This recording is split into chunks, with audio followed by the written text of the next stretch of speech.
Hello, and thank you for joining us for another version of Quick Byte with Ruben. Today we're going to be talking about something that I run into very often, and that's the difference between a traditional on-premise phone system and a cloud-based phone system, which some people refer to as voice over IP. So let's hop right into it. So these are the considerations that we're going to be going through today. These are the things that if you're exploring a change in your phone system that I would recommend to be at the top of your list to consider, the questions to ask the person sitting across the table giving you a quote. So the first thing that I want to do is I want to make a distinction between a cloud-based phone system and a traditional phone system. And I have this picture over here drawn to represent that. So in a nutshell, we have our on-premise phone system and then we have a cloud-based phone system. The difference between the two is that an on-premise phone system would traditionally have gotten its phone service one of two ways. There are other couple smaller ones, but a PRI or POTS lines or analog service, these were directly connected to the public switch telephone network. So this is the old school phone network. Traditionally, the on-premise phone system was not connected to the internet, but more recently through SIP trunks, they have been able to have a third option for phone systems to be able to get their phone service. Underneath the on-premise phone system, you would be able to have several different types of phones, even more than what I'm showing you here. But the real idea that I need you to keep in mind is that this on-premise phone system is a piece of equipment that is on site at the customer location or at your location in a data closet or in the phone closet. A cloud-based phone system, where let's call it the brains of the phone system, is actually located in a data center in the cloud that's connected both to the internet and to the public switch telephone network. So the reason I don't like using voice over IP is because voice over IP, it's a technology, it's not necessarily a product. So if we're talking about an on-premise phone system, I can still have voice over IP on my on-premise phone system. SIP trunks is voice over IP, or I can have voice over IP phones connected to my on-premise phone system via voice over IP. So for the purpose of what we're talking about here, what I want to distinguish between the two is an on-premise phone system and a cloud-based phone system, which is a voice over IP technology. So the big thing to take away, and as we drill down deeper that we'll see, is that there's very limited amount of dollars today being put into on-premise phone systems. So the development, the research and development rather, software updates, patches, and additional features are not coming out at a very rapid pace here, and that causes issues around security, as well as other different aspects of the phone system. However, gobs and gobs of money are being thrown at a cloud-based phone system, and we'll see that as we go through these slides. So first, drilling down onto a cloud-based phone system, I want to talk about the competitor landscape. I listed 4 companies that we work with pretty frequently here: Vonage, Nextiva, 8x8, and RingCentral in no particular order, to show you that these are national-based companies, and my preference is to stick with a national company versus the local voice over IP providers that may be local to particular markets for several reasons. Number one is the capital available for development. So these are, again, national companies, some of them publicly traded, that have very large amounts of capital in order to develop their product. Versus a local company is not going to have access to funds the same way that these companies will. The Gartner Magic Quadrant, I like to compare that to J.D. Power and Associates for cars. The Gartner Magic Quadrant Gartner is a company that compares different aspects of technology relating to, or they build those reviews based on customer reviews, on the actual technology that they're using, the development of it, the viability of the company, and they put it on what they call the Gartner Magic Quadrant. I feel that it's very important, although not necessary, to look at the Gartner Magic Quadrant and see who's on there and what Gartner's idea of the company is. Because there are some that are doing better jobs than others in the national realm. The technical resources on a national company are going to be better than a local resource. That goes without saying. A local resource, as we've seen in the past and probably have experience with, there's 1 or 2 people inside of the company that really know the product. But if that person leaves to another company, decides to take a vacation, has a major life event, or hit by a bus, then you start to suffer some some pretty bad consequences relating to the technical resources or even customer service. You don't see that so much in a national company because of the breadth of their employees. And then the infrastructure, this is very important. I'm listing one data center here just for the sake of the drawing that we have. However, these national companies will have multiple, 5, sometimes 10 or even more data centers geographically placed across the United States or globally to serve their customers. A local company is not going to have the capital in order to do that. They maybe will have one data center in your local area, maybe a second one, but it's not an active, it would be a failover. And so there are sometimes, even if they have a backup data center, some extended outages that you'll see relating to the local providers. Call quality is something that also comes up very often when we're talking about cloud-based phone systems versus an on-premise system. For whatever reason, people seem to think that POTS lines are extremely reliable, call quality is great, but we wouldn't be around in business today with our long tenure of being in business since 1984 if that were the case. POTS lines always have had issues related to weather, related to people hitting telephone poles. There's always issues related to POTS lines.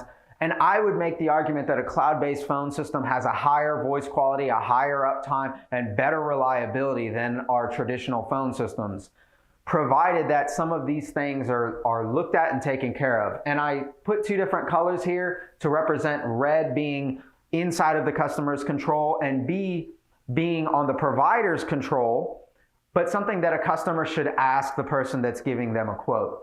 So inside red here, I have my local network quality and local network infrastructure.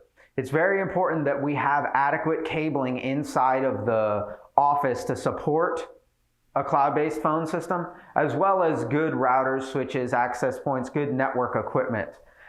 It is my suggestion to our customers as they move their technology to the cloud, whether that be the phone system or their ERP software or any other software that they have, that we start to look at internet diversity. That's multiple internet connections. In the event that one of them goes down, they'll seamlessly fail over to the other.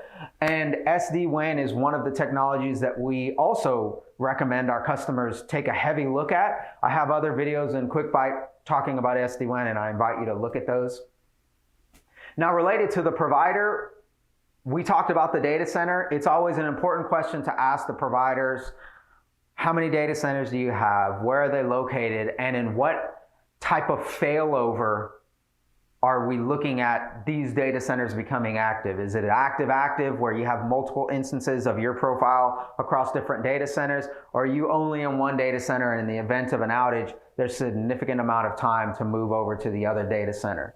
Net neutrality is also something that I think is important to talk about. So net neutrality is at a federal level something that has been repealed in the past several years. And what this does in simple terms is give national companies, everybody, but more specifically national companies with the capital to do it, to go to a local service provider like an internet service provider like Spectrum or AT&T and Verizon, and give them financial incentives to have their data cross their internet, cross the ISP's internet at a higher priority than others. So when you see companies like this or Netflix or YouTube, they are incentivizing these local internet providers to give them priority across the network.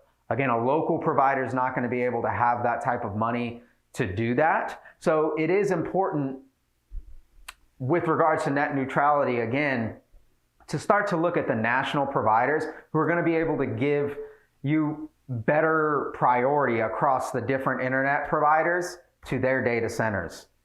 So software patches and updates, as we mentioned earlier, the on-premise phone system is not really going to have hardly any of these. And as time goes on, this is not going to be something that the on-premise system sees at all. So the frequency of the software updates is something that you would want to ask. For the most part, every month to a quarter, these national providers are coming out with software updates that will address potential security issues, they'll address bugs, but more importantly, you're going to have updated features that are released for you. So as the market develops and as these companies bring updates to their systems in these data centers, automatically downstream where you're seeing your phone service, you're going to have access to those features and that functionality. Whereas on a traditional on-premise phone system, in order to have access to these software patches, updates, and updated features, there's going to be upfront expenditures for you to have your phone guy come out, update the phone system, in some cases,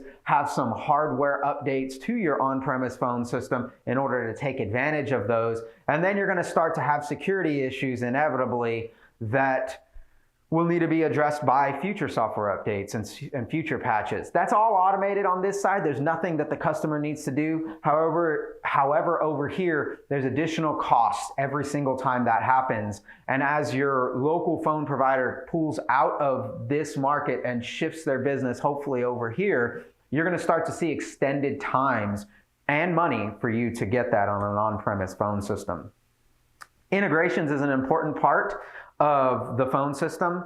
So on an on-premise phone system, again, in order to integrate with things like your ERP software, Office 365, or many Salesforce, many different integrations, you're going to be looking at hardware and licensing costs. Over here, you may or may not have some licensing, but there will not be any hardware needed to go over to some of those integrations. And one important distinction here is the depth of that integration. So I'm going to skip down to the bottom.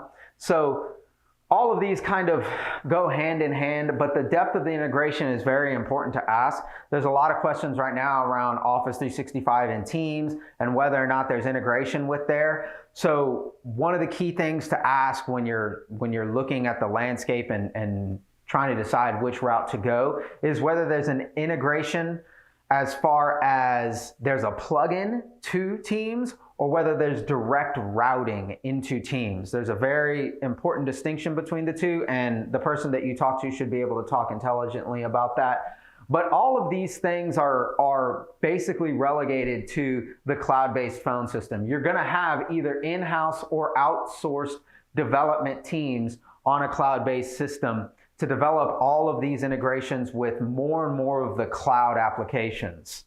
Most of them are going to have out of the box, like with Salesforce, almost everybody does, and more as we get into the cloud-based environment with Microsoft Office, we'll start to see those out of the box integrations. Cost is also very important. It's something that cloud-based phone system has a huge advantage versus an on-premise phone system, and that's capital expenditures versus an operating expenditure. So an on-premise phone system was traditionally, or is traditionally and still is, a capital expenditure. It's an amount of money that you have to pay for equipment up front, then for installation, for service calls, for software updates, for expansion. All of these changes that happen to your on-premise phone system represent dollars that are going to have to be spent in order to realize those savings. And as this goes out of service, as it loses its functionality, another capital expenditure has to be realized. And that's going to be something that happens more and more often and in a shorter time frame with an on-premise phone system. Contrast that to a cloud-based phone system, it's more of an operating expenditure. The upfront is typically zero or very little to get into a cloud-based phone system. The difference on the equipment, so if we're looking at the endpoints, say the phones that you have at your customer location or at your home offices, one thing that I want to make sure that you ask the provider that's giving you a quote is rental versus lease. So some providers will lease you the equipment where at the end of the term, say 36-month term, there's a $1 buyout, the equipment becomes yours and then that monthly goes away. Versus a rental where that dollar amount, be it $2, $3, $5, $10 a month per device, it stays in perpetuity. My preference is a rental because with a rental, the equipment never becomes yours, and that's a good thing because that allows the provider to maintain that equipment and in the event that there is an equipment failure, a call to one of the providers to let them know. They'll send you another device with a return label to send the old one back. So when it's not your equipment, you don't have to worry about the warranty and the software patches and the updates to that equipment. Whereas with a lease or a capital expenditure, that's your equipment. And as it goes out, you're responsible for capital expenses to replace that equipment. So rental is always preferred in my opinion. Now, Phone line cost versus per extension cost. So on an on-premise phone system, you typically paid for, again, a PRI or analog lines, however many phone lines you wanted coming into your phone system. And those phone lines represented how many people you wanted to have the ability to be on the phone at any given time. So you may have 50 phones down here on your on-premise phone system, but only 6 phone lines, and you're only paying for 6 phone lines. On a cloud-based system, you're paying on a per phone basis most often, and we're gonna drill that down here on the one-to-one model. But on the one-to-one model, you are paying on a per extension basis, and the phone lines that you have is one-to-one. So if you have 50 extensions on your system, all 50 people can be on the phone at any given time. And in some cases more. Some of these providers, notably RingCentral, really doesn't put a limit on how many phone calls that you can have at any given time. If you have 50 extensions that you're paying for and 300 people called you at one time, all 300 of those calls would come in. So it's important to negotiate a low per extension cost at the beginning, so as your company grows and you have more and more extensions, you're not seeing exponential increase as your company grows and needs more services. Now, there's a call path model and a one-to-one model on cloud-based phone system, and there are some providers, not all providers, but there are some providers that will do a call path model similar to an on-premise phone system where you may have 50 endpoints, 50 devices connected to your cloud-based phone system, but you're only paying for 10 call paths. And for instances where you have a lot of phones, say in a hotel environment, in an architecture firm, in a school, where there's many, many phones throughout the location, but not many people need to be on the phone at any given time, it may be worth looking at a voice over IP provider that does a call path model versus a one-to-one model. And so, all to say that it's important to ask multiple questions when you're looking at going to the cloud. Not all providers are built the same, and not all providers are a good fit for every single customer. There are many considerations. I could make another 15 slides of things to consider, but I invite you to engage with either your trusted advisor or A1 BizCom to go through the questions of the cloud-based phone system versus a traditional phone system and see what would be a good fit for you. I hope to see you on the next version of Byte, and thank you for joining us.